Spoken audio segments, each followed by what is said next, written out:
जय शनैश्चराय नमः। जय शनिदेव। ओम शनि शनैश्चराय नमः। नीलांजनासमाभासं रविपुत्रं यमाग्रजं छायामातंड संभुतं तं नमामि शनैश्चरम्। नीलांजनासमाभासं रविपुत्रं यमाग्रजं छायामातंड संभुतं तं नमामि शनैश्चरम्।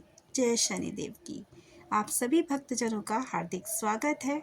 आज हम सुन रहे हैं शनिवार की व्रत कथा। तो आइए शुरू करते हैं। एक समय स्वर्गलोक में सबसे बड़ा कौन, इस प्रश्न पर 9 ग्रहों में वाद विवाद हो गया। विवाद इतना बढ़ गया कि परस्पर भयंकर युद्ध की स्थिति बन गई। निर्णय के लिए सभी देवता इंद्रराज के पास पहुंचे और बोले कि हे देवराज, आपको निर्णय करना होगा कि हम में से सबसे बड़ा कौन है। देवताओं का प्रश्न सुनकर देवराज इंद्र उलझन में पड़ गए। वे बोले, मैं इस प्रश्न का उत्तर देने में असमर्थ हूँ। हम सभी पृथ्वी लोक में उज्जैनी नगरी में राजा विक्रमादित्य के पास चलते हैं। देवराज इंद्र सहित सभी देवता उज्जैनी नगरी पहुंचे। महल में पहुंचकर जब देवताओं ने उनसे अपना प्रश्न पूछा तो राजा विक्रमादित्य भी कुछ देर के लिए परेशान हो उठे, क्योंकि सभी देवता अपनी अपनी शक्तियों के कारण महान थे। किसी को भी छोटा बड़ा कह देना उनके क्रोध के प्रकोप से भयंकर हानि पहुंच सकती थी। अचानक राजा विक्रमादित्य को एक उपाय सूझा और उन्होंने सभी विभिन्न धातुओं, स्वर्ण, रजत, कांसा, ताम्र, सीसा, रांगा, जस्ता, अभ्रक व लोहे के 9 आसन बनवाए। धातुओं के गुणों के अनुसार सभी आसनों को एक दूसरे के पीछे रखवा दिया और देवताओं को अपने अपने सिंहासन पर बैठने को कहा। देवताओं के बैठने के बाद राजा विक्रमादित्य ने कहा, आपका निर्णय तो स्वयं हो गया। जो सबसे पहले सिंहासन पर विराजमान है वही सबसे बड़ा है। राजा विक्रम के निर्णय को सुनकर शनि देवता ने सबसे पीछे आसन पर बैठने के कारण अपने को छोटा जानकर क्रोधित होकर कहा, राजा विक्रमादित्य, तुमने मुझे सबसे पीछे बैठाकर मेरा अपमान किया है। तुम मेरी शक्तियों से परिचित नहीं हो। मैं तुम्हारा सर्वनाश कर दूंगा। शनि ने कहा, सूर्य एक राशि पर 1 महीने, चंद्रमा 2.25 दिन, मंगल 1.5 महीने, बुध और शुक्र 1 महीने, बृहस्पति 13 महीने रहते हैं, लेकिन मैं किसी राशि पर 7 वर्ष 7.5 तक रहता हूँ। बड़े बड़े देवताओं को मैंने अपने प्रकोप से पीड़ित किया है। राम को 7.5 के कारण ही वन में जाकर रहना पड़ा और रावण को 7.5 के कारण ही युद्ध में मृत्यु का शिकार होना पड़ा। राजा, अब तू भी मेरे प्रकोप से नहीं बचेगा। इसके बाद अन्य ग्रहों के देवता तो प्रसन्नता के साथ चले गए, परंतु शनिदेव बड़े क्रोध के साथ वहां से विदा हुए। राजा विक्रमादित्य पहले की ही तरह न्याय करते रहे। उनके राज्य में सभी स्त्री पुरुष बहुत आनंद से जीवन यापन कर रहे थे। कुछ दिन ऐसे ही बीत गए। उधर शनि देवता को अपने अपमान की अभी तक याद थी। वे उसे भूले नहीं थे। विक्रमादित्य से बदला लेने के लिए एक दिन शनिदेव ने घोड़े के व्यापारी का रूप धारण करा और बहुत से घोड़ों के साथ उज्जैनी नगरी पहुंचे। राजा विक्रमादित्य ने राजा में किसी घोड़े के व्यापारी होने का समाचार सुना तो अश्वपाल को कुछ घोड़े खरीदने के लिए भेज दिया। घोड़े बहुत कीमती थे। अश्वपाल ने जब वापस लौटकर इस संबंध में बताया तो राजा विक्रमादित्य ने स्वयं आकर एक सुंदर और शक्तिशाली घोड़े को पसंद किया। घोड़े की चाल देखने के लिए राजा उस घोड़े पर सवार हुए तो घोड़ा बिजली की गति से दौड़ पड़ा। तेजी से दौड़ता हुआ घोड़ा राजा को एक दूर जंगल में ले गया और फिर राजा को वहीं गिराकर जंगल में कहीं गायब हो गया। राजा अपने नगर को लौटने के लिए जंगल में भटकने लगे, लेकिन उन्हें लौटने का कोई रास्ता नहीं मिला। राजा को भूख और प्यास लगाई। बहुत घूमने पर उन्होंने एक चारावाहा मिला।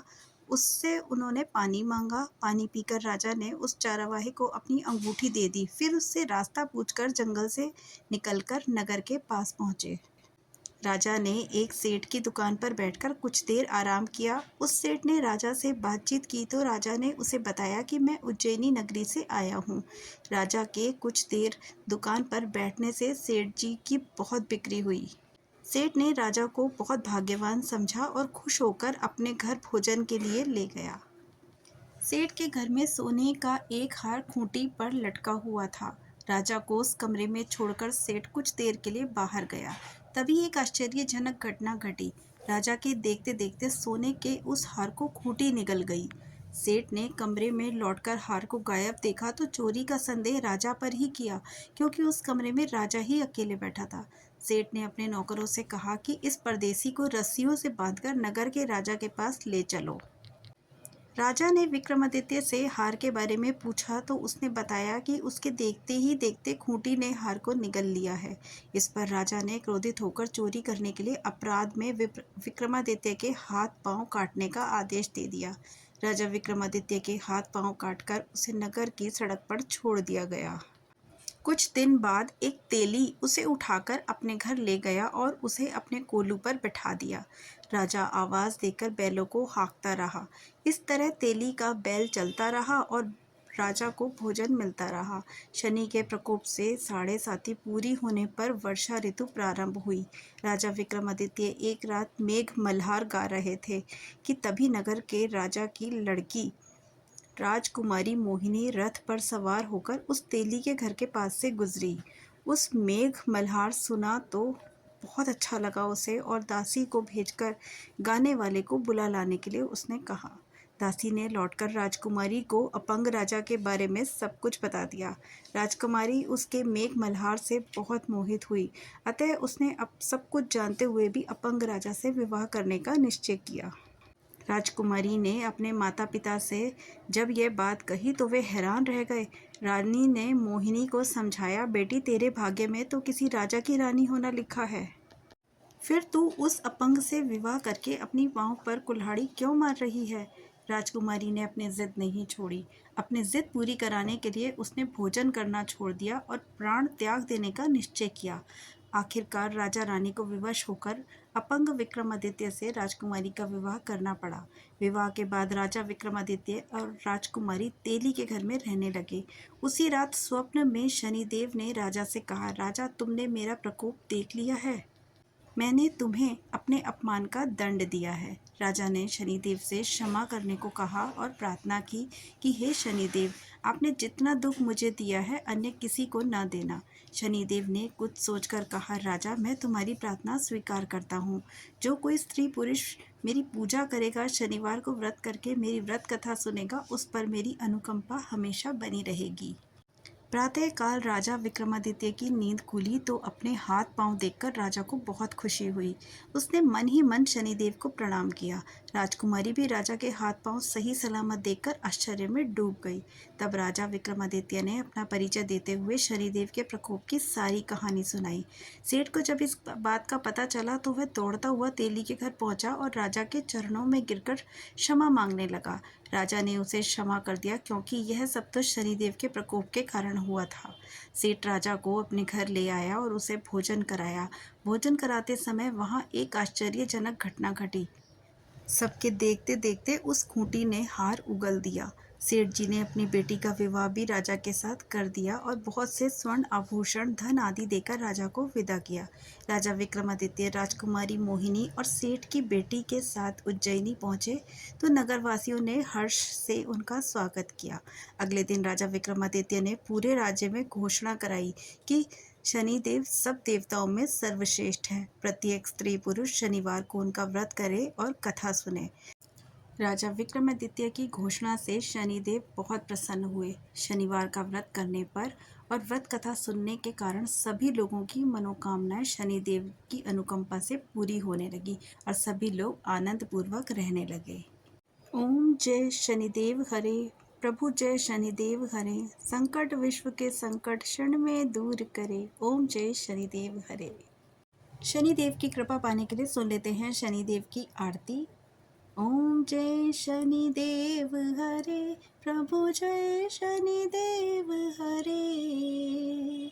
सकल विश्व के संकट क्षण में दूर करें। ओम जय शनिदेव हरे।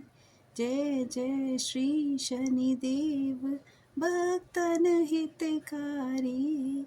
सूर्य पुत्र प्रभु छाया में तारी। श्याम अंक वक्र दृष्टि चतुर्भुजधारी। नीलांबर धारनाथ गज की असवारी। क्रीट मुकुट शीश रजित दीपत है लिलारी। मुक्तन की माला गले शोभित बलिहारी।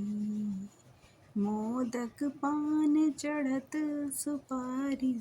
लोहा तिल तेल उड़द महिषी अति प्यारी।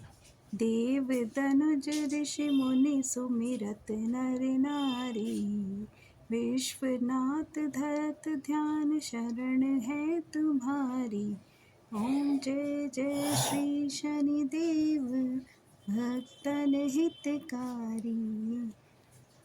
जय शनिदेव की। शनिवार का व्रत करने से शनि दोष दूर होते हैं और शनिदेव की कृपा से सुख समृद्धि आती है। जय शनिदेव।